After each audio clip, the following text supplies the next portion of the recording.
handle, you want to take more clay than you are going to need. I have wedged this and I've gotten it to a shape kind of like a carrot because I am going to pull from down here. Once we have wedged it, and I kind of will take it, hit my hand around it to kind of make that part narrower, because what we want is we want to hold it from the top and pull the handle down. Okay, to pull the handle, you want to do it next to a sink, or you could do it with your bucket, but you need to have a lot of water. So my left hand is going to hold the clay by the top, and this part is going to stay dry. I'm going to get my hand wet with running water, and I'm going to start by pinching my fingers and pulling down. If you're watching, which you are watching, watch me as I keep getting my right hand wet as I'm pulling down, okay? So it needs a lot of water, and I'm kind of pinching from here, and I'm pulling down, I'm stretching the clay down.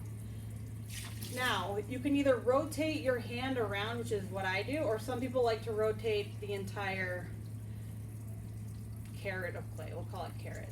So I'm pulling the clay down, and what I want, that ripped off, sometimes that'll happen. What I want is to have an even handle, okay? I don't want it to be too thick, and I don't want it to be too thin. I want it to be proportionate to my mug. So I'm just gonna keep pulling it, rotating my hands, and you want it to be even. I'll also take my two fingers and pinch it down on both sides. Keep pulling here.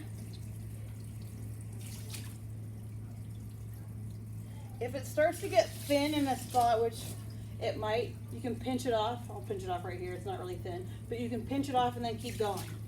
You don't want to have a weak area where it's really, really thin. I want it to be a little bit longer here, so I'm going to try to pull from the top.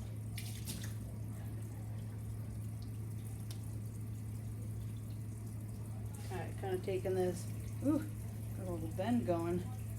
You want to try to be even and smooth. And then, once you have the shape that you want, you will stop. Okay, you can kind of stick it upside down, put it right there to let it dry a little bit. You don't want to attach it until it gets a little bit more dry, not quite leather hard, because then it will crack as you try to bend it. But right now, I'll get my fingerprints all over it, and it won't hold its shape. So I usually let it dry, go trim my mug, come back, and attach it. Make sure you slip and score.